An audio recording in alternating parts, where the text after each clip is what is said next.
Great. So everybody who's in here, this presentation is titled, How Blood Types, Alien Abductions, and the End Times Are Related. It's a presentation by me, Damien Dumar, and I am the publisher, not the author, the publisher of The Last Harvest by Lucien Mars. He is the author. I want to state that clearly because for some reason, everyone thinks I'm the author. Perhaps it's because I do all the marketing for this book, I do all the podcasts, I edited this book, I laid it out. In a past life, I was a publisher. So this book is called The Last Harvest, A Secret History of Lucifera, Aliens, the Illuminati, and the Fate of Humanity. So I threw in some buzzwords there that people like. Lucifera, it's not Lucifer. I want to clear that up right now because a lot of people see that and the first thing their brain says is Lucifer. No, it's not about Lucifer at all. And I published this book in January.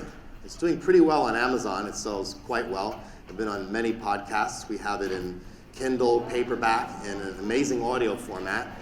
I picked the narrator myself. He is incredible. And for anyone who wants a free copy of the ebook as well as the audiobook, you can come by my booth, and I have it all in a USB drive for you. So you get it free.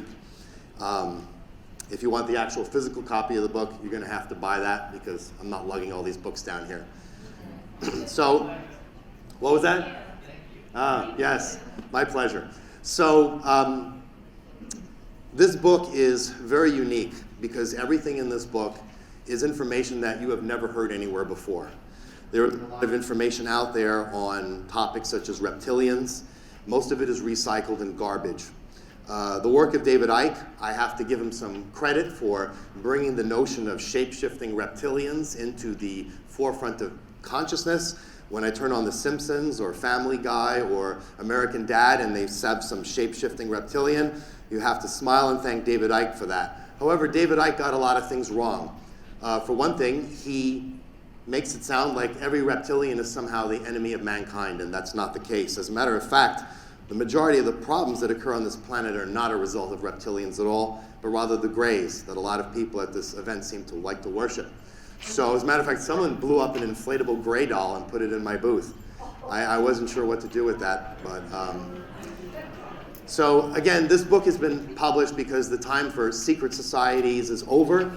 Time is really short and people need to know the truth about what's going on, the truth about what's happening today, and the truth about their origins. Where did they come from? What are all these extraterrestrial groups? What do they want? How do they interrelate with each other? There's a lot of information out there. A lot of it is also disinformation. And we need to know this stuff now because time is short. Why is that? Well, the Nebu Greys are ready to take this planet for themselves. And they intend to do that by wiping out 90% of the population of the planet. This is why the Georgia Guidestones are on the cover of the book, because the Georgia Guidestones are very clear that 90% of you need to be gone. That's one of the reasons someone blew up the Georgia Guidestones recently, because they weren't happy with this message. Now, once they reduce the population by 90%, they intend to genetically hybridize the survivors to suit their purposes, and we'll get into what that is later. And it's my stance that all human beings, and I put them in quotes for a reason, on this planet need to know the truth of their origins, as well as the intergalactic conflicts that they are actually a product of. You need to know this because you're going to have to make a free will decision going forward, because we don't live in a clockwork, we live in a creation. And the Divine Father, whether you acknowledge his existence or not, he gave you free will. And every decision you make has consequences. For example, I was speaking with someone the other day who was a member of the Freemasons. And he was talking to me all about the Freemasons, trying to sell me on it, as if I don't know anything about what the Freemasons are all about. And at the same time, he's telling me all about how he prays and how he's all about God, etc., etc. And I was thinking in my head, well, you haven't read The Last Harvest, because if you read the book, you'd understand that the Freemasons have nothing to do with God. They worship Lucifer. We'll get into who he really was. And at a certain point, once you know the information, you have to make a decision. What side are you going to be on? Once you know, you can't say, well, I didn't know. And that's one of the reasons this book was published, so that people can actually make a decision. Because there's a question everyone has to ask themselves. This, what is your nature? Is it light or is it dark? And there's nothing wrong with being dark as if you're dark, okay? So In the Bible, in the King James Version, for example, the Divine Father says that he creates both the light and the dark. He creates good and evil. He creates all these things to suit his purposes for balance in his creation. So the issue is not really so much if you are light or dark, but whether your will is in alignment with the Creator or not, and in alignment with the Creator's will or not. So a being, for example, who is of the light, they can go to the dark, and some of them can return to the light. But if someone is created from the darkness and is a dark being by nature, one can never go to the light. So if it is your desire to seek the light, as many of you at this event claim, then I would suggest, given how short time is, that you should really seek that light with everything you got. And seeking the light does not mean going to a lot of EDM shows or taking yoga retreats with your Eat, Pray, Love book to Bali. That's just self-indulgence. It's actually hard work. Whether light or dark, it's hard work. And if you're a being who is dark in nature, then you also have to understand that you can never go to the light. And there's nothing wrong with that, because to try to go to the light would be an exercise in futility and frustration. Again, the question is, where do you fit in? Because there's two different types of dark. There's dark that rebels against the Creator, and dark that does not rebel against the Creator. A common example of that would be the being you know as Satanael, is often referred to as Satan. He was a fallen angel. He went dark. He's never going back to the light. And although he is dark, he is in rebellion all the time. He has an axe to grind against the Creator. Whereas there are other dark goddesses and beings out there, they're not in that boat. So again, the question is, where do you stand? And this is important to understand this, because when you read the material that's in The Last Harvest, if you don't have a lens like that to look at it, you kind of get confused, because most people think like, well, good is good and evil is bad. And on a simple level, that's true. But in a larger picture, things are not that simple. Now, earlier I put human beings in quotes. Why did I do that? I did it because nobody on this planet is actually human. If you go to the Galactic Federation, for example, you have beings over there who would be considered human, but they don't consider you human. Why is that? Well, the answer is that all human beings on this planet at some point were genetically hybridized, specifically with reptilians. So in the process of being hybridized, your free will has been compromised to a degree by design in order to keep you under control. I will get into exactly how it was compromised, by whom. Another idea that's very important here to bring about is this idea that 15% approximately of the population of this planet has Rh negative blood. What does that mean? Well, scientists will say that Rh negative blood is a factor which is not native to this planet, meaning it's extraterrestrial in nature. Where did it come from? We will cover that.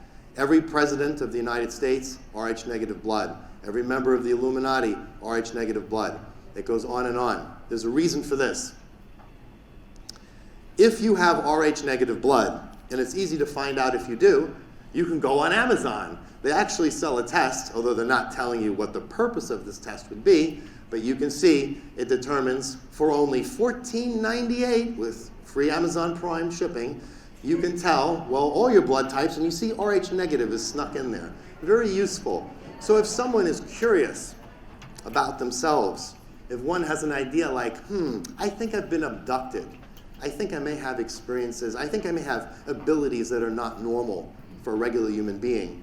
Well, the first step that you need to do is find out if you're Rh negative. Because individuals who have Rh negative blood are the number one choice for abduction.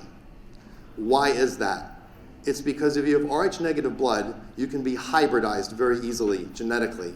So an extraterrestrial civilization can grab you, and they can make modifications to you that are usually not in your best interest, but more in their best interest. And you won't know, because you can be abducted, your memories erased. Maybe you have some idea something went wrong. Many people have had these experiences where they think they've been abducted or something strange, but they dismiss it because they go, that can't be.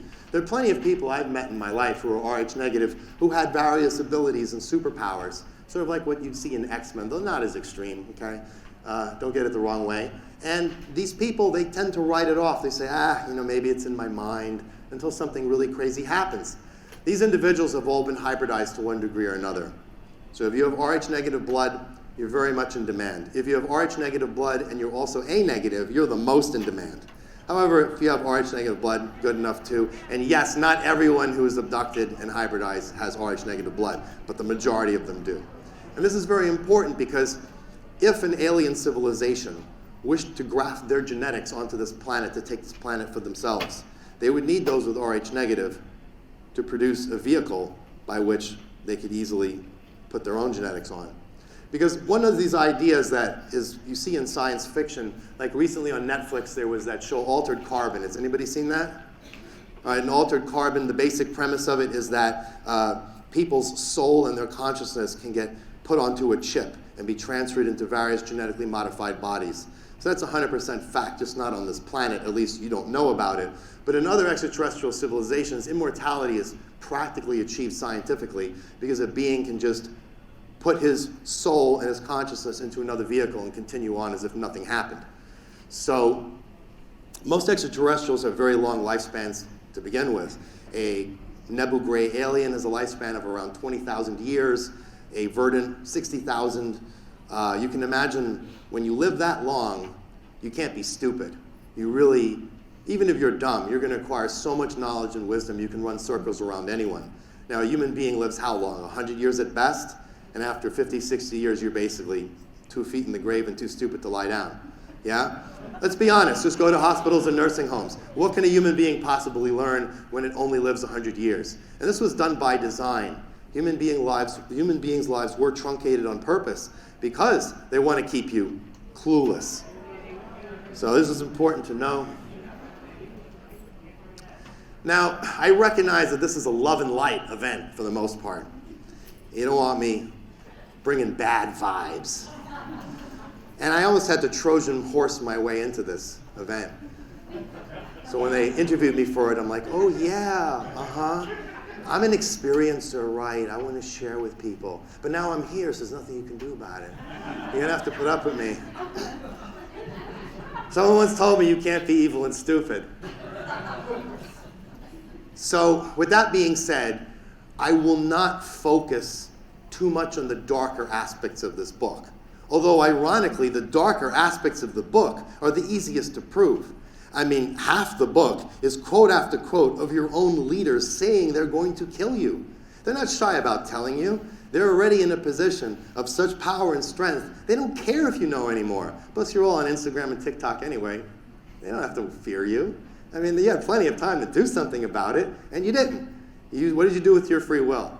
Not a whole lot. So now we're in a very awkward situation. So I'm not going to focus on that stuff, even though that stuff would give me a lot more credibility in the eyes of the world because I'm able to prove everything I say. Instead, I'm going to give people more of what they want, which is I'm going to talk about creation.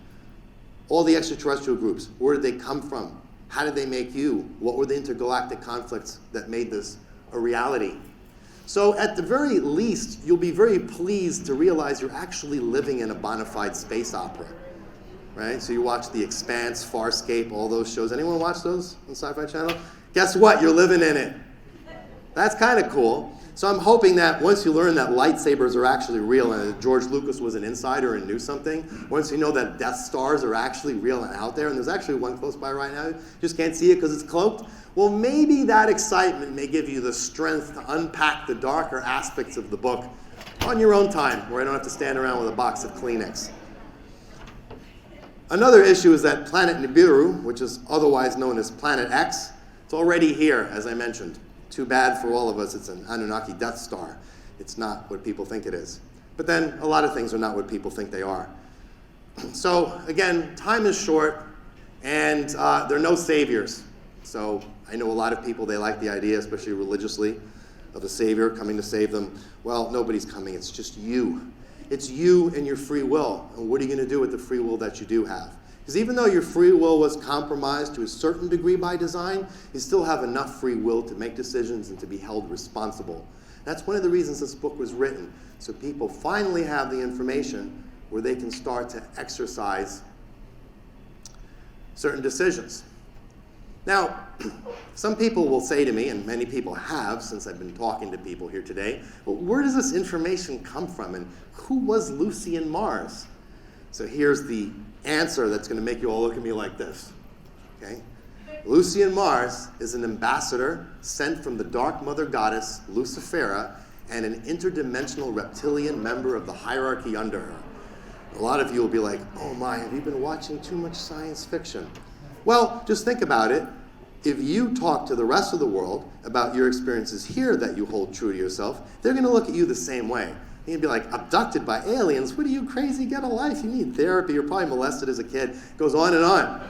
All they do is invalidate you. So I'm just going to say, if you want to invalidate me, just don't do it now. Do it later, after you've read the book and heard the whole story, because I will explain all this. And this, of course, naturally there's a problem, because like I said earlier, I can go right now on Amazon, again Amazon, thank you Jeff Bezos, and I can show you this book written by the Department of Defense, okay? It's not written by Random House or Penguin. This is the DOD. And in this book, they tell you exactly how they plan to operate the concentration camps that they built in North America to put you in. And you know how many of them there are? They're enough right now to hold 30 million of you. And guess what? You paid for it all. Wow, that's a great feeling when you pay your taxes. Why do you think you pay your taxes and the roads still don't work? Nothing works around you because all that money is going into black projects. They're building underground cities, finding ways to get to Mars, and building concentration camps to stick you in. So again, this is an example of if I make a statement such as there are concentration camps built to house you, I can back that up. Because I can say, here, go on Amazon. It's not even hard, and buy it. It's published by the Department of Defense. They tell you in great detail how they run these camps. It's very disturbing to read it. Again, not conspiracy theory. It's written by your own government. They don't care anymore. They just put it out in front of you. It's not a big deal. Luckily for me, my mission is not an impossible one. Because clearly I can't prove to you that Lucifer was an alpha draconian reptilian genetic engineer. You're going to just have to take my word for it, okay? I'm not asking you to sign some document that says that you believe it. I'm not asking you to give me some money because you believe it. It's just, you're going to have to accept it in order to enjoy the presentation. And the thing is, I'm of the belief that when you tell someone the truth about what's really going on, part of them is always like, ooh, yeah. Even if they want to resist it, they say, I don't like that, I don't agree with it, it makes me feel uncomfortable, it makes me angry.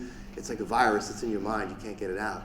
And one day, you're going to be like, oh, you're going to have a different framework where someone will say something, you'll see something, you'll be like, that sounds exactly what Damien was talking about. Maybe I should think some more about it. And this is how it goes. Another thing that helps me out a lot when dealing with the credibility issue is that one of the targeted demographics for this book is Rh negative individuals. See, Rh negative individuals might be only 15% of the world population, but what percentage of the population do you think they are at this event? It's higher than that. A lot of you here are Rh negative. Half of you have probably been abducted. You talk about it all the time. So you should be paying attention. And you're also going to be a lot more open to this information, even though you may have been digesting a whole lot of what I would call nonsense for the last 15, 20 years in the local New Age bookshops. It's still going to be very interesting. And I think my job may be a little bit easier. Finally, before I start, I want to say I have nothing to sell you. Now, some of you smarties will be like, well, your book is for sale on Amazon. Yeah, it is. But this weekend, it's free. You want a copy? You just come and get it from me. Again, publishing does not make money these days. So I have nothing to sell you, which helps me a lot, I think, in credibility. And I'm probably actually the only vendor here who's not selling anything. You come by my booth, I'm like, hey, what's up? People don't know what to do with that. Other vendors come and go, you're ruining it for us. What are you doing? Sell something, please. You're making us look bad. Another thing I want to state is that I don't represent any human religion whatsoever, nor am I trying to create another one. I will be talking about the Divine Father, the Creator. I will be talking about goddesses. I will be talking about a lot of elements which you will see in religions on this planet, but I have no interest in any human religions. I'm not trying to create another one. I say that because a lot of times someone will write a book and reveal a certain amount of truth because they want to win your confidence so then they can take advantage of you, create a cult, do something like this. I have no interest in this. When it comes to religion, people can believe whatever they want. I do not care. However, we should remember that religion is an artificial impediment to direct communication with your Creator, the Divine Father. If you were to pray to your Creator and talk to Him, nothing's going to stop you from doing that. It's not like, oh, sorry, you're not part of religion, you can't pray to me. It's ridiculous. So don't worry about that. Don't worry about form and function, because it's going to become very important going forward. Because when you really learn all this information that's in the last harvest, you're going to be like, okay, but what do I do? This is crazy. And that's when praying comes into effect. And I'm not saying that from a Christian point of view, a religion point of view. It is what it is. You don't want to call it prayer, call it communication. So here's an example. I put it down over 2 slides because it's so big. And you have a handout to help you follow along, because I don't know if people in the back can actually read this. So the purpose of this chart is for me to go over a lot of the backstory of creation and the universe in order to create the context to really understand what's going on right now. Because if I tell you, hey, guess what? The elite are planning to kill 90% of you, you'd be like, that's rather rude. Or you'd be like, well, but why would they do that? And then I say, well, it's because it's the agenda of the Nebu Gray aliens who control this planet. And that brings the question, well, okay, well, I really need to know some backstory here, because there's obviously a lot going on they never told me about. And you'd be 100% correct in that regard. And again, if someone doesn't believe in aliens or extraterrestrials, we have to keep in mind a few things. The elite who are in charge of this planet, they believe in all this, whether you do or not, and they're acting as if it is correct. As a matter of fact, NASA has a lot of laws on the books governing your contact with extraterrestrials. They're actually reprinted in the back of the last harvest. So I know the government likes to waste money and buy $1,000 toilets and things like this, but do you really think they'd be writing laws to govern the contact with extraterrestrials if they weren't any? It goes on and on. As a matter of fact, the other 3 weeks ago in Congress, a congresswoman testified in front of everyone. She was former military. She says, yes, extraterrestrials exist. I've seen the bodies. I've seen the craft. This is one of your congresspeople. So, what, you think she's delusional? No, more and more comes out. When I was a child and I went to the Hayden Planetarium in New York City, the announcer of the star show on the ceiling would say, and of course, we are the only intelligent life in the universe. How could you even think there's anything else? And blah, blah, blah. And I'm sitting there as a kid going, it doesn't really quite make sense. This is a big universe. I'm sure there's somebody else out there. It can't just be us. Some years later, you go now and you hear Neil deGrasse Tyson, who I'm no fan of, and he's narrating the star show, and he's like, of course we're not the only life forms in the universe. How could you think of something so retarded? I'm like, 25 years ago you were saying that we're saying retarded stuff. So we're here. So at the top of the chart, we start with the Almighty, all-sourceful Father. You want to call him God, you want to call him the Creator, that's fine. And I have a quote there from the King James Version of the Bible that says, I form the light and create the darkness. I make peace and create evil. I, the Lord, do all these things. And I reiterate that so, again, people understand that light and dark is in a perpetual struggle in creation, trying to attain balance and ultimately driving evolution forward. And I'm not talking about a Darwinian sort of evolution. We'll just leave it as evolution. To help guide you along, the friends I put in green, the foes I put in red. All subject to change, just kidding. So at the top here, we have some of the major players. So a lot of people like David Icke will say that the reptilians are the oldest race in creation. They're not. The oldest race are called the Magians. And the Magians are a tall, blue-skinned type of humanoid, devoid for the most part of emotions or much interest in sex. They don't reproduce a lot. And their main interest is technology and destruction. And they're all vampiric in nature. We talk about vampirism a lot in this book because the idea of vampirism comes generally from reptilian culture, and the idea of werewolves comes from the wolf and Anunnaki. And I'll get into that later. But for now, I just want to point out that the original oldest race in creation are the Magians. They're all vampiric in nature, and by that I don't mean that they drink blood, but they suck the life force out of everything. And they are technically sort of a threat to everyone. The only reason that they are not creating more, how should I say, problems in creation is because there aren't that many of them, which is probably lucky for everybody else. Then over here we have the second oldest race in creation. That's the reptilians. And the biggest reptilian empire, the one that's one of the biggest empires out there, is the Siakar Empire. It used to be known as the Orion Empire, and after that it was called the Aryan Empire. So when you see a lot of books written like Shining the Light, I forget the author of that book series, he wrote it in the 90s, he'll talk about this. There's some other references, a few of them, that talk about the Orion and the Aryan Empire. And most of the information was extracted from a computer that was on a spacecraft that was downed on an Indian reservation. I believe it was Robert Morningsky, who was the Native American who found this extraterrestrial, who was not reptilian, and this extraterrestrial shared a lot of this data. So all the information that's regurgitated over and over prior to the publication of this book has to do with the corrupted information that was in that computer system, for lack of a better word. So over here we have the Galactic Federation. A lot of people, especially these love and light events, they love to talk about the Galactic Federation as if they're coming to save you and rescue you. Well, they're not.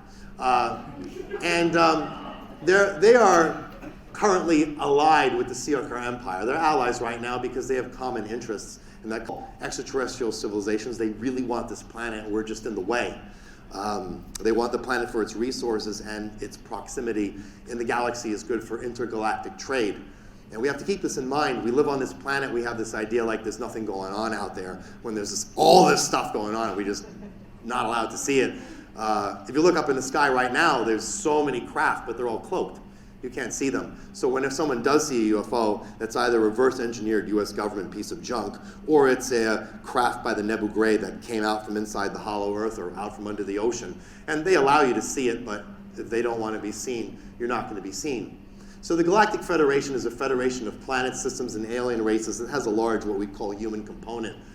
The reptilian Siakar Empire is, well, reptilian. And the leader, the ruler of the reptilian Siakar Empire, is a goddess by the name of Lucifera.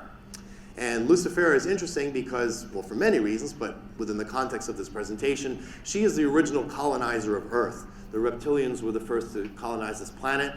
They had pushed it out of orbit. It used to be further away from the sun. It was more watery. They pushed it over. And the very first settlers on this planet were the Nagas. They were the first ones to arrive here. And sometimes people ask, well, what were the dinosaurs on this planet for? Does that have something to do with reptilians? The answer is, I'm sure we've all heard that the Native Americans had roaming herds of buffalo everywhere, which they ate. Well, guess what reptilians like to eat? Dinosaurs. So all those dinosaurs roaming the planet were food. And the reason the dinosaurs went extinct is because the Pleiadians were very annoyed at the fact that the reptilians had laid claim to this planet first. So they got a bunch of their criminal element, which were called the Atlans. They said, you go to that planet and make a lot of trouble for those Nagas over there. And one of the things they did was wipe out the dinosaurs, because what did we do when we took this country from the Indians? We killed their food supply. We went around on trains, shot all the buffalo. That's how you do it. So the Atlans did the same thing, and they really aggravated the Nagas, who they went to war with. We'll get into that later. So now, the other big player here is what we call the Nebu Gray, otherwise known as the Shetu Greys. They're a reptoid avian-based creation. They're the ones who really plan on taking this planet for themselves. They love to abduct humans for hybridization and slavery. Eisenhower signed a treaty with them. The Russians did shortly thereafter. Every side being promised advanced technology to get an advantage over the other nation in exchange for the right to abduct people. And Eisenhower, of course, never asked you what you thought about it. He just went ahead and did it. And they said, oh, you represent humanity? Okay, you can speak for them. Really? And he did. And what started out, well, we just need to abduct a few people for their genetic information in order to save us because we're a dying race and all that junk that the Nebu Gray is always saying, which they use on every planet. Oh, we're you from the future. We're come here to warn you. We hurt ourselves in a nuclear war. We're here to help you. No, that's a game. It's not real. So anyway, I think there's some organizations, we quote them in the last harvest, and there have been over 5 million people disappearing in like the last 20 years alone. Where did they all go? Onto someone's dinner table on a spaceship. They get hybridized and sold on the intergalactic slave market. So when people talk about human trafficking, they don't know what's going on out there. They have no idea. So the Nebu Gray Empire and the reptilian Siakar Empire, they're sworn enemies. Although ironically, what we call the Nebu Gray were actually created, genetically engineered by the Siakar Empire. You see how complicated your history gets. We've only begun. And you won't see this in any other book anywhere. You just won't. So one of the big events that shaped this planet is that at one point the Magians were a threat to both the Siakar Empire and the Saurian-based Wolf and Anunnaki Empire. And these two hate each other like cat and dog by nature. Why do they not get along? Let's explore that. Well, first of all, the reptilian civilization is a matriarchy. And by that, it's not because one day they decided to say, hey, it'd be a good idea if women ruled us. No, that's not why. On this planet, why do we have a patriarchy? It's very simple. The reason this planet is patriarchal is because males are physically stronger than females. This is an issue. This is not an issue in the reptilian empire, because the females in the reptilian empire, they all have venom. Doesn't matter if you're stronger, faster. They just spray venom on you and you're gone. They don't have to bite you. It's venom like you don't know on this planet. And they spray it and it's your end of day for you. And they can spray at great distances. They just put some saliva on a blade and paper cut you. It's game over. So when you have the females with this level of power on a biological level, they're going to dominate. So some of you feminists may be like, oh, tell me more about this empire. But that's the reality. Meanwhile, you have the Saurian Wolfen, who created the Anunnaki. They're a patriarchy. They have that belief, oh, women are just for breeding. They should be in the kitchen. They literally act that way. And you can imagine that a culture where the women are like, hey, we spew venom. And then this other culture's like, you belong in the kitchen. This isn't going to work out. But when you're threatened by the Magians, who have technology that is so out of control, well, you guys better get together and team up. So Lucifera, she had a marriage of convenience with an individual named King Anu, which is where the term Anunnaki comes from. It's King Anu's creations. And they got together to unite against the Magians. And this created a problem because Lucifera had a son. That son's name was Lucifer. Now, this is an important thing we need to bring out. In modern religion or theology, you're taught that Satan, Lucifer, and the devil are three names for the same being. It's not the case. There are three entirely different beings that got conflagrated together in order to keep you more confused. So the difference between these beings, just for the record also, is that while Lucifer and Satan rebel against the Divine Father, the devil actually does not. So this is a big fundamental difference between them. So another thing I need to point out here is that Lucifera, when she reproduces, and reptilians have eggs, if a male fertilizes her eggs, the offspring is always female. But if her eggs are inspirited by the Divine Father, we have a male entity that comes from her.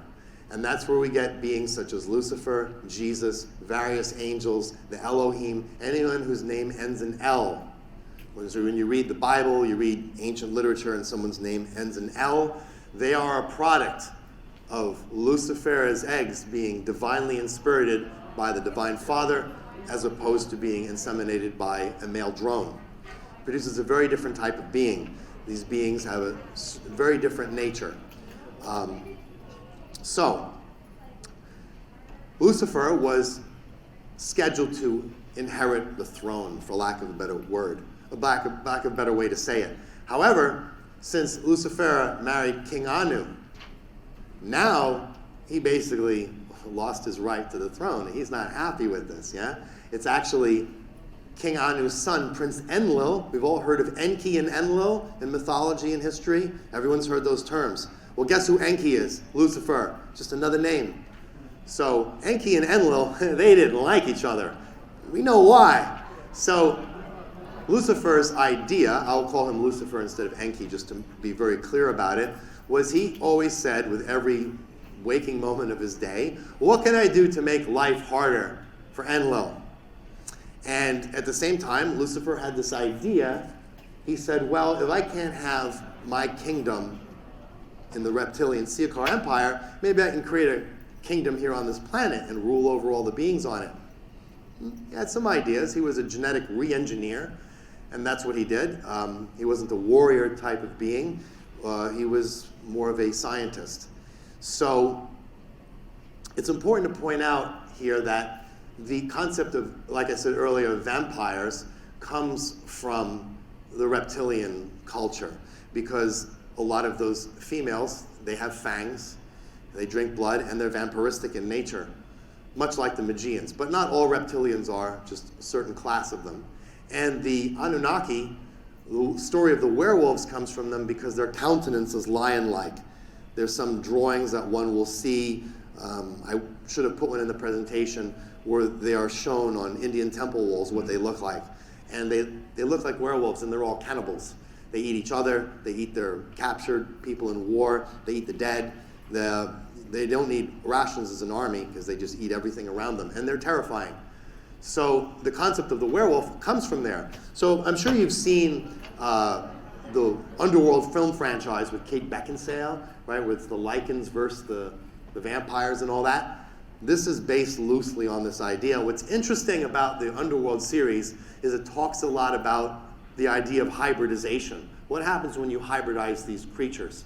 So hybrids, the idea of hybridizing creations is a very interesting one, because when you hybridize a creation, the result of that hybridization is more powerful than the two beings that went into it.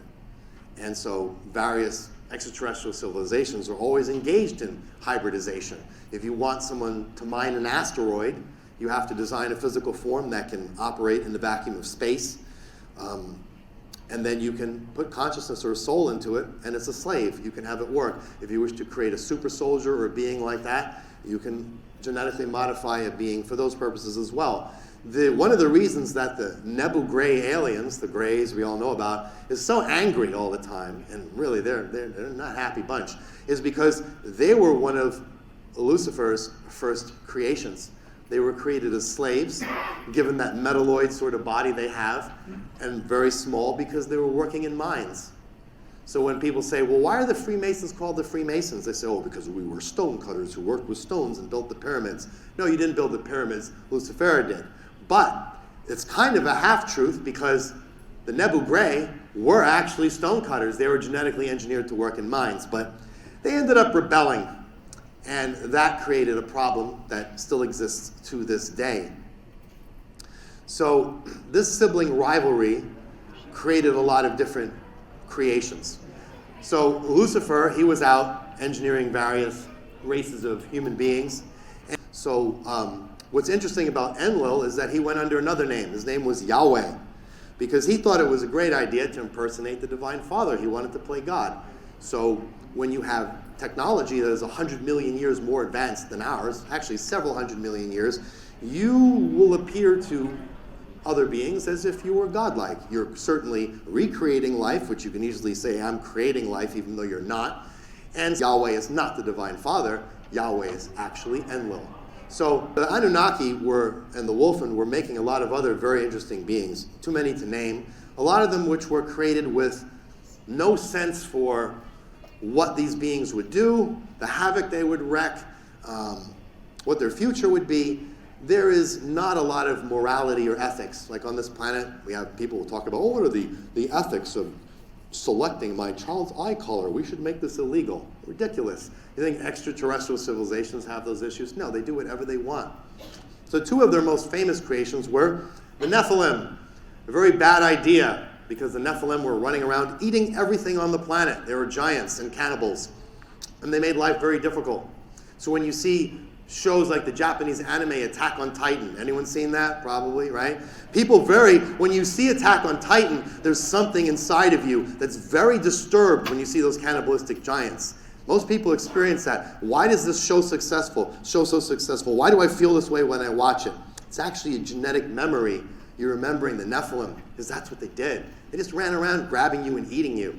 Pretty disturbing when you think about this. As a matter of fact, this angered the Divine Father so much, which is why he brought the flood onto this planet. It was basically like flushing a toilet on a lot of these really messed up creations. He's saying, what are you guys doing? You can't just be running willy-nilly, making whatever you want. Another type of being that was engineered by the Wolf and Anunnaki were the Valduri corpus void, which over time transformed into the Valduri Skelati. So I'm sure a lot of you have heard of Santa Muerte. People worship her in Mexico and this sort of thing. She is one of those beings, and incidentally, she's not a she. She's actually a male. But considering her form is skeletal, does it really matter what the gender is? It doesn't. So beings like this, people always wonder, where did they come from? They were created with genetic engineering where no one was thinking about the consequences of what they were creating. So what's interesting is when he was genetically engineering human beings, the way he did it, and this is why I put humans in quotes, is he took the humanoids that were on this planet, I guess you could call them hominids maybe, or apes, and he crossed them with the genetics of various reptilian species. So now, when he hybridized these human beings, he didn't use the genetic information from living reptilian beings. He took it from dead ones. So he created a kind of creature that's sort of undead. Now, why do you think shows like The Walking Dead are so popular? Why is it that in the last 20 years there must have been 1 billion zombie films made and zombie TV shows? Where is this coming from? Again, we go back to genetic memory. It's because all of us are really kind of zombies in the literal sense. This is why he did it. The problem is that the extraterrestrials who control this planet, they're not out in space anymore. They're inside the Earth because the Earth is hollow. All planets are hollow on the inside. Some people say, what? Okay, listen. Why do you think in recent years there's been this giant resurgence of the flat Earth movement? Everyone's always talking about how the planet is flat, almost maniacal about it. Where would that come from? Well, the reason is those who run the show here don't want you to know the reality.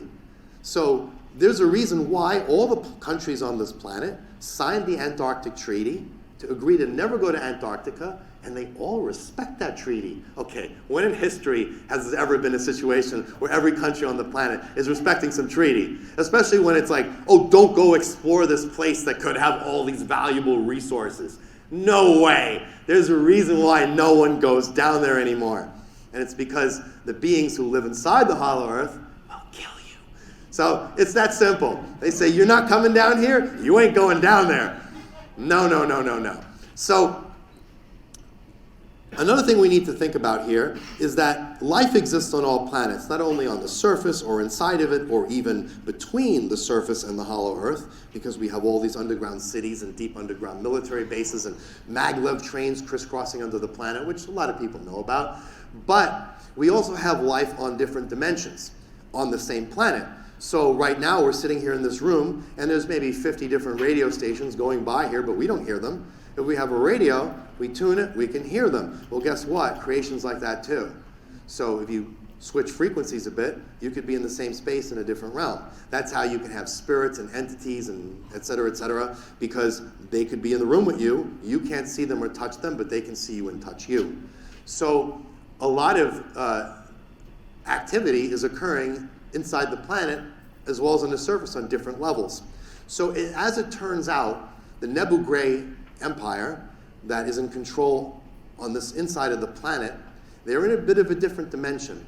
But the dimension that they're in is very close to the dimension of the dead. So I don't want to get too deep into these topics, but for example, when people say, well, does hell exist?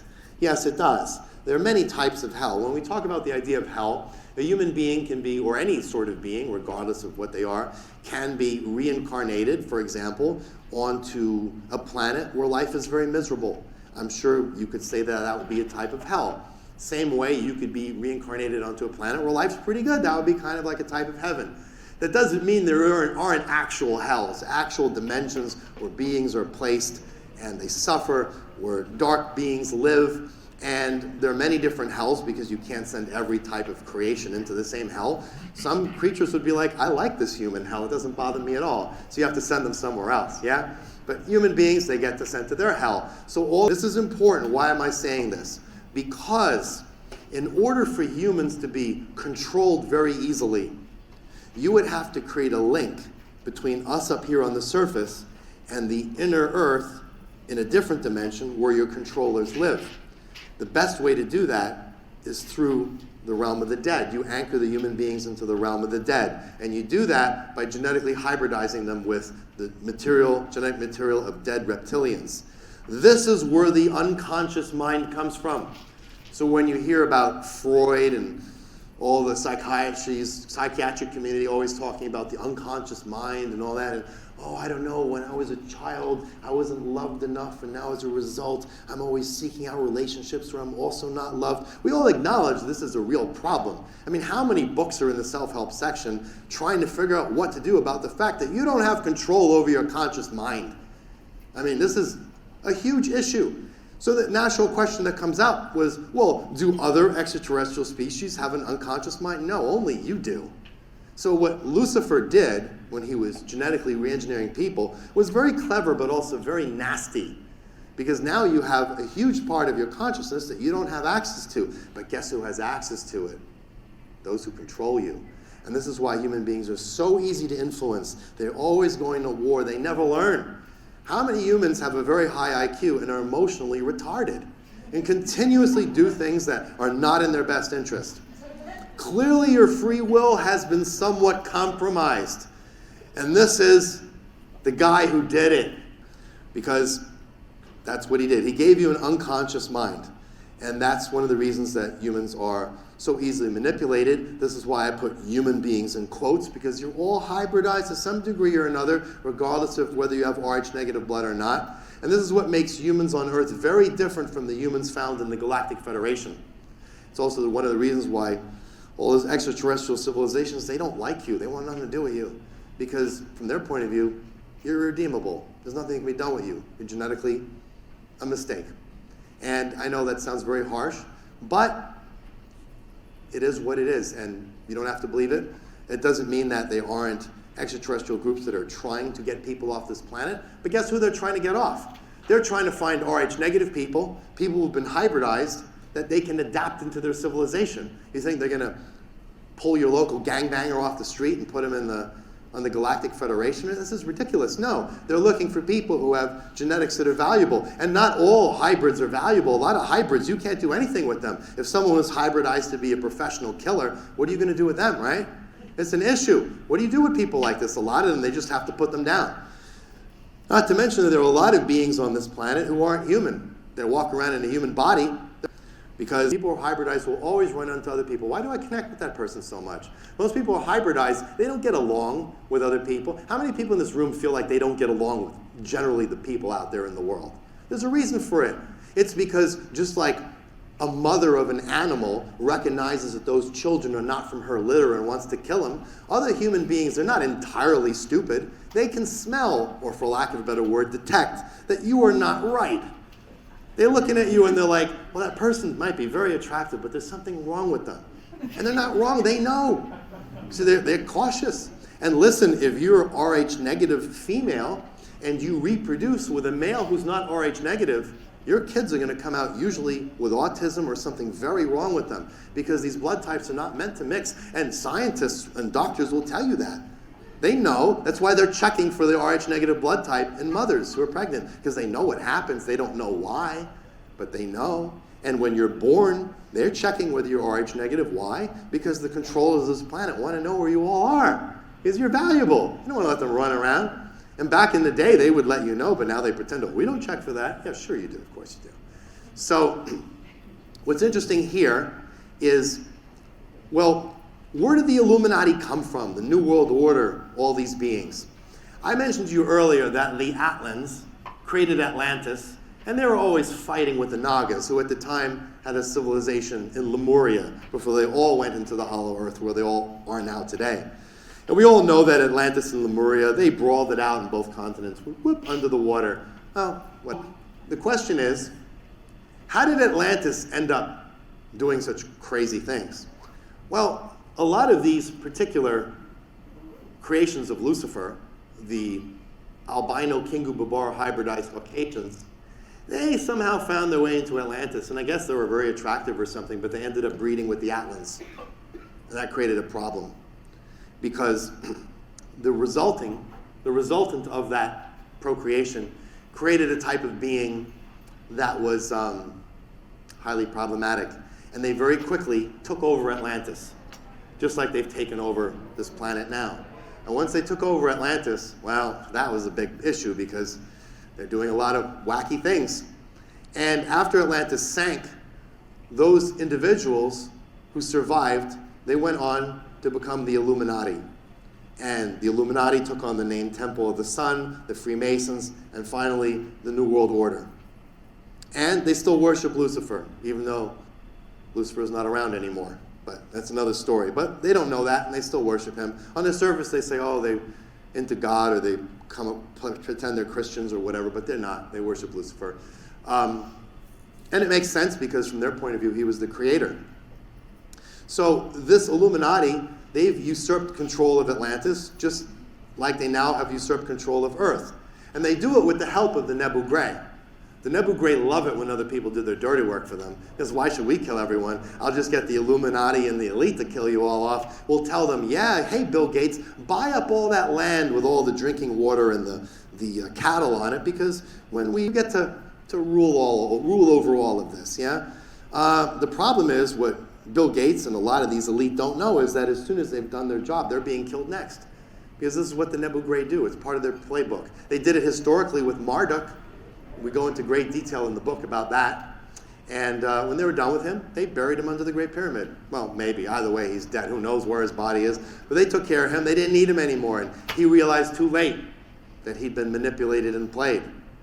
So the question comes up, well, where does Rh negative blood come from? The answer is Rh negative blood is from those survivors of Atlantis, the hybrids who cross themselves with the Atlans. That's the source of Rh negative blood. So anyone who's Rh negative blood, your physical vehicle has the genetic material from those people. And that's why you're so valuable. That's why everyone goes after you, because they know they can do all kinds of cool stuff with you, right? So while the Illuminati was doing their thing, the Wolf and Anunnaki ultimately set up camp in ancient Egypt, and they worship Enlil. And they like to pretend they built the Great Pyramids, but the Great Pyramids were actually built by Lucifera. Now, why do they like to say this? Well, because now that they're no longer aligned with the reptilian Siricar Empire, they can go back to their chauvinistic, patriarchal ways and be all as misogynistic as they want. They say, oh, those females didn't make that stuff. No, we did, yeah. No, it wasn't exactly what happened. So they go around saying that, and a lot of times when you see artwork and reliefs, you'll see this in like Sumeria and Babylon, where you have a sphinx lion-like creature and it's stomping on a serpent. Many people have probably seen that. It's a common image. You see it in museums.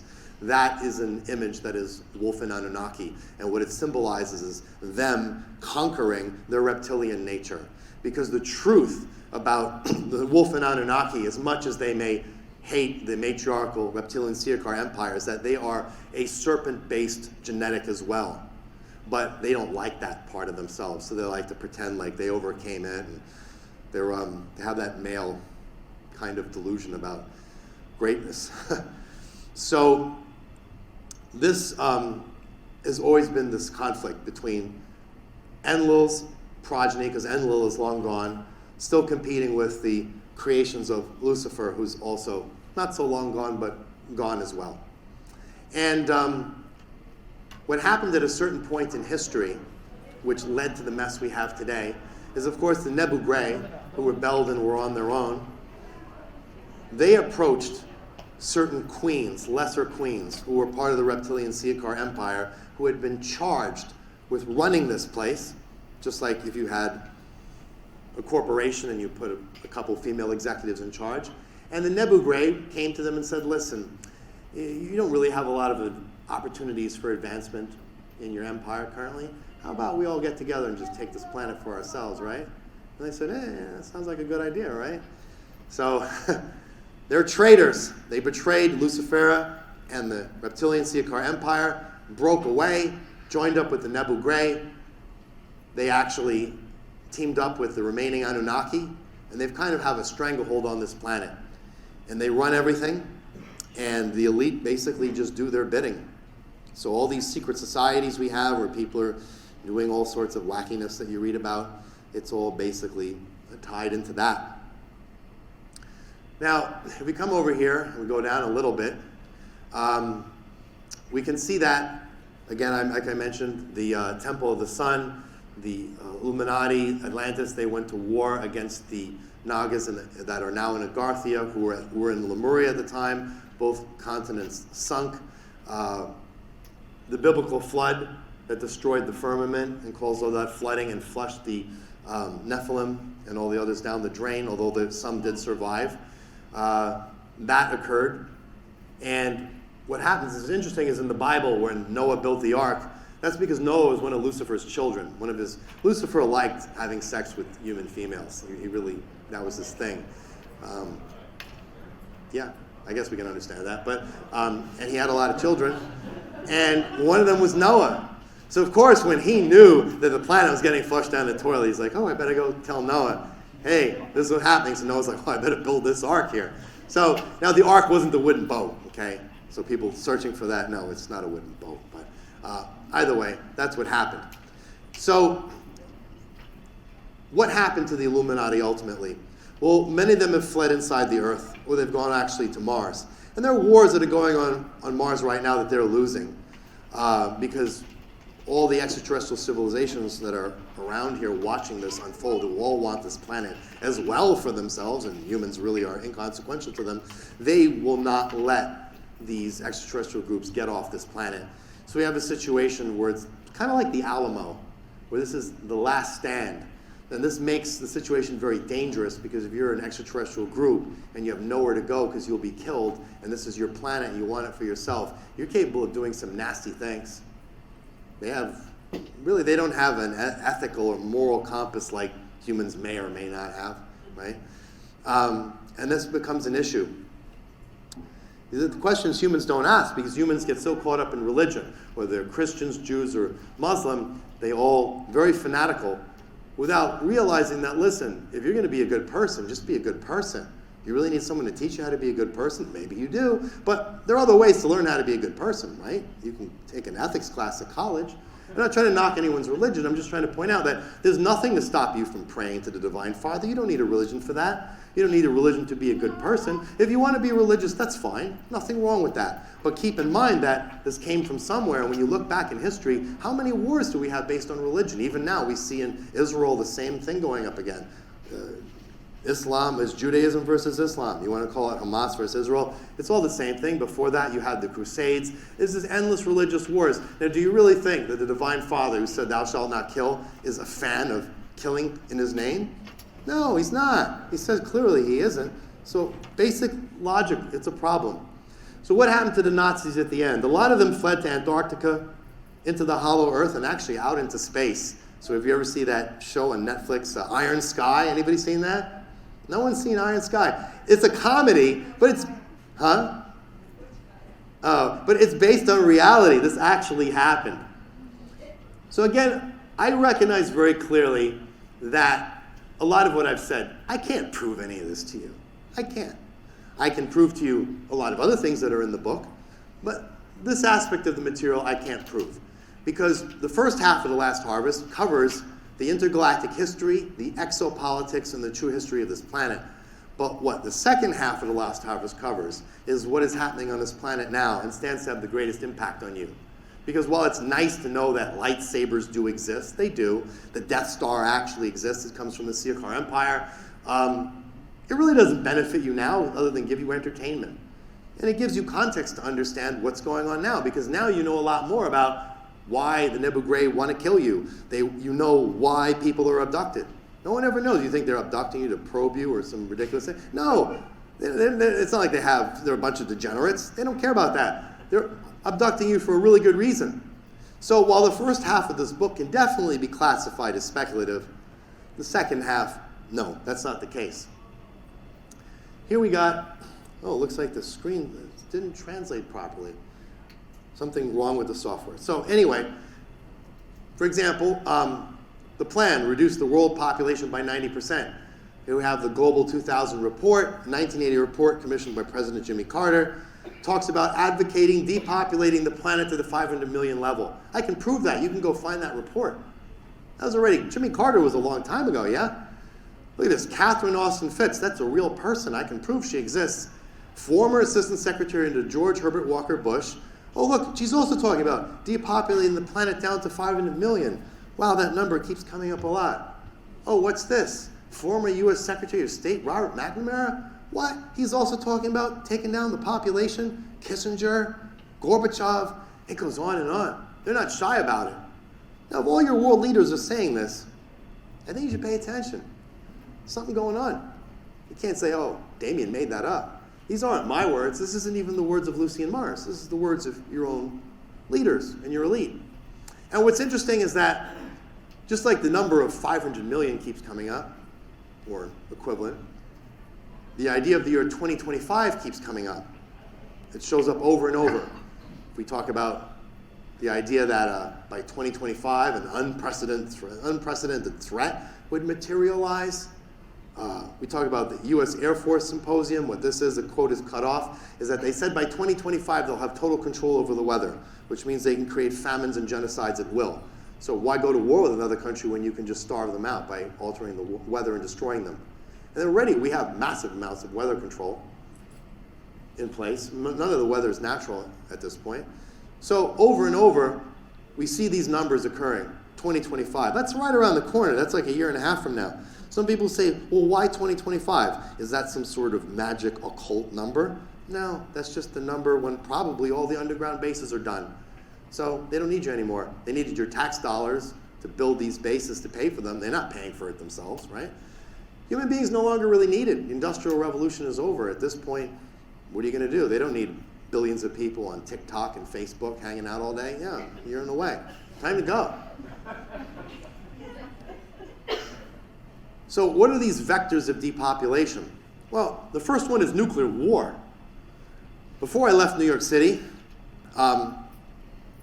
they were running public service ads on the subway and on the TV, what to do in case of a nuclear attack.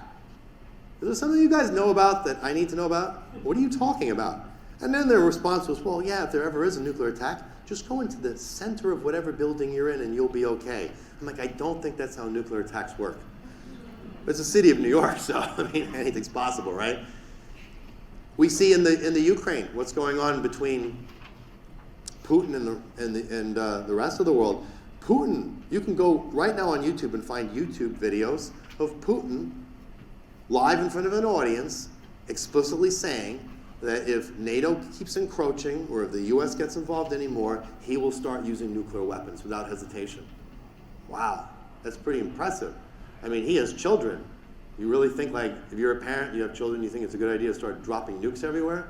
Especially the amount of nukes we have. This is problematic. And now we have the situation in what's going on in Gaza, where again, we have things getting ready for another massive world war. We have examples where the United States thinks it's a cool idea to send all the military-industrial complex salespeople into Taiwan and to sail military vessels in the waters between China and Taiwan. Like, really? We need wars on every front? What's going on? It's like they're up to something. And one has to be very careful because, like I said, when nuclear war is being advertised so flagrantly, that's a problem. And you have to understand that all the world's leaders are under control. The same mechanism by which you have an unconscious mind, you can be possessed at any moment by a Nebu Gray or any other extraterrestrial. It's problematic. And this is an issue when you talk about channeling. When people, like a lot of people here, they channel. And there's nothing wrong with that. I'm not trying to make a comment about it. But you always have to ask yourself, well, what are you channeling? Who's talking to you? That's a big issue. If you don't know, you could be in a lot of problems because you can be led astray. For starters, at one point, there's a section we talked about in the last harvest where one of these channelers was channeling some angels of light helping humanity, whatever the story was. And then they slipped and made a comment that said that their source is the land of the dead. What did I tell you earlier about land of the dead? See, sometimes they make a mistake and they let something slip. So you have to be careful when it comes to things like this. Another vector of depopulation is famine. We already had the U.S. Air Force saying that by 2025, they'll have total control over the weather and can produce famines and droughts at will. And here, when it comes to disease, here we have this guy, Eric Pianka, for example. He's a professor of biology at the University of Texas. And he made a speech, and he's enthusiastically advocating the elimination of 90% of the Earth's population with airborne Ebola. Wow, this is a guy, he got a standing ovation for this. You realize that? That's pretty crazy. So when you have these various vectors, it's very easy to take out most of the world's population. But the final vector of Armageddon, the big problem is artificial intelligence. Some individuals like Elon Musk, they've warned people about artificial intelligence, but Elon Musk is not your friend at all. His argument is he says, well, I tried to reach out to the world's leaders and warn them about the dangers of AI, but they don't listen. So what we need to do is put chips in our head, and I'll tell you why Elon Musk wants to put a chip in your head. The real truth about it. It's because if you were an extraterrestrial, let's say, and you wanted to interact with a dangerous AI, but you didn't want to become contaminated by the AI itself or fall under the AI's control, how would you do that? Well, if I put a chip in one of your heads and you interact with the AI and you become compromised, well, I can possess you through the unconscious mind because I've genetically wired you to do that. So now you've all become remote access terminals for aliens to interact with an AI system. This is the danger of it. And Elon Musk is not your friend. When the other day he posted on Instagram pictures of him dressed up in a suit of armor with Satan's symbols and logo on it, he's letting you know they're flying the flag. It's not, oh, I'm LARPing. I just like to dress up in a costume and pay homage to Satan. No, he's letting you know. But you go, oh, but his cars are so cool. He can't be like that. He smokes pot on Joe Rogan. He's my friend. That's an act. That guy doesn't have any normal feelings. He's not even human. And anyone who knows can see this. Yeah, he makes nice cars. Who cares? That's not his main goal. That's how you win over people's confidence. So that you say, okay, yeah, let's put a chip in the head. And it's always for a good reason. No, I'm developing this so people who are paralyzed can use the internet and make selfies too. Okay, that sounds great, but that's not the purpose of it.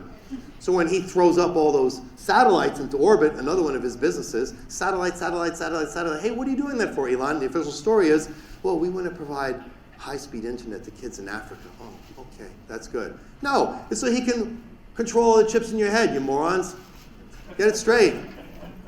And this is the problem with AI, because the gray aliens have been planting artificial intelligent computers inside this planet already going back to the year 2000. They were a lot of military remote viewers who put this in writing. And some people say, oh, military remote viewing, that's nonsense. Really? The US military pays for this.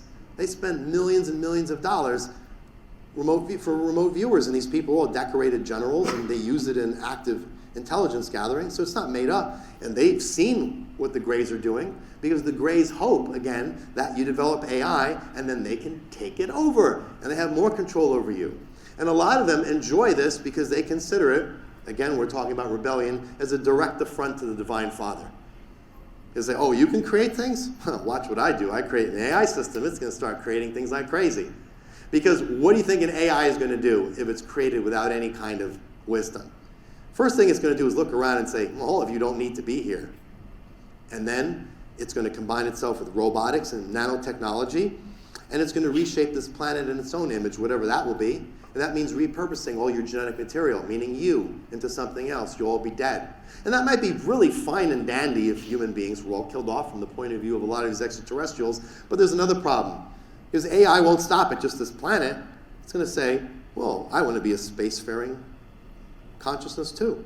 And now it starts to travel to planet after planet and rinse and repeat and create a giant mess. And do you really think the other extraterrestrials are going to put up with that? No. It will never be allowed to get to that point. And if it ever did get to that point, this planet would be obliterated just to make sure AI would not get off of it. Because AI is not normally, it could survive, let's say, a nuclear holocaust easily. So you have to destroy the entire planet. But nobody wants to do that because, again, they want the planet for themselves. Because this planet has incredible resources that human beings are not aware of. And even if they were, they don't have the technology to extract. But extraterrestrials do. It's important to understand this when we think about technology. If you took your precious iPhone and somehow I could time travel you back to the Middle Ages, which is what, like 600 years ago? I don't even know, 1,000 years ago. And you showed it to some peasant in the French countryside, they'd probably burn you as a witch, but assuming it turned on even if there's no network, they would be shocked by it. This technology is what? A couple hundred years to 1,000 years more advanced than the times. Extraterrestrial technology in many cases is several 100 million years more advanced than ours. Keep that in mind. So when people talk about, well, I was abducted, you think it takes anything for an extraterrestrial to abduct you by just teleporting you out of your house? They don't have to come in your house and grab you and caliprod you onto a ship. They just remove you, they can return you like this, and no one will know the difference. Everyone's memory can be wiped. It's easy. Here's another way you can know if you've been heavily hybridized. Think back one day in your spare time. Try to think about your past. I think back. I don't remember anything. Most of my childhood's deleted. Most of my life's been deleted. I'm 52 years old. I hardly remember anything. Why is that? Because most of my memories have been wiped. They had to be. So you're lucky if that's all that happens. Because what they usually do is they give you false memories instead of wiping your memories. The problem with that is it destroys your mind. So one day you end up with Alzheimer's, you fall apart. So it's actually a blessing if you don't remember anything, because that means they saw enough value to not destroy you. Because if they see no value in you, they just rewrite your memories with screen memories. So you won't remember what happened, or you'll see things in a distorted way. I was on an alien craft, but I felt I was on a yacht. It was all tampering with your head. So I know that this is quite a bit of a dark book, because the book is not presenting a solution you want to hear. Well, I thought that X and Y and Z alien civilization is coming to save you. You mean they don't even like us? No. Does that mean there's nobody out there who cares about you? No. But it's sort of like someone telling you you're on death row. The planet's going to come to an end. Everything's going to be wiped out. You're like, but I didn't do anything. Well, you're still on death row. So what do? Well, you might want to start praying. I'm not trying to be facetious or make fun of people. I'm trying to say that people say, well, what can I do here? What can I do? There should be a takeaway. Every book needs a takeaway. Okay, there's a problem, but we can do this and solve it. Well, you probably wouldn't do anything about it anyway, because it's too much work. You had plenty of time. I'm not the first person to talk about what's going on. For the last 30, 40 years, people have been telling you what's going on. Nobody cared. They didn't do anything. So now you're here. So what do? Well, my advice, for lack of a better word, I'd say you start by acknowledging the Divine Father. A lot of people are atheists, or they have an axe to grind against the Creator because maybe they feel they weren't made pretty enough or tall enough or whatever it is. Get over it, okay? You were created. He's your Creator. Acknowledge that He exists. And start communicating with Him free from the confines of any kind of religious structure. I would probably ask Him to shed light on your nature. It's not so much who you are, it's more what you are. Are you light or dark? Speak to Him about what sort of future He would envision for you in this regard. If it turns out you're a dark being, okay, well, what do I do with that? Well, He's the person to ask. Don't channel some Nebu Gray. What's he going to tell you? And finally, I would say, become conscious about your decisions in every moment of your existence and be mindful about their consequences. Again, I'm not trying to be super dark, even though I'm saying, look, if you want to pursue the light, that's awesome. The dark doesn't hate the light. That's dark entities who rebel against the Father. Yeah, they hate goodness. But most dark beings, they acknowledge, hey, we all have a place here in creation. They don't have an issue with the light. Why else would the Siakar Empire be working with the Galactic Federation if there was a problem? It's a dark empire and a light empire. They're getting along just fine. So you always have to be conscious, about everything that you do. In moment-to-moment decisions. Will I do something? What are the consequences of that? What direction do I want to go in?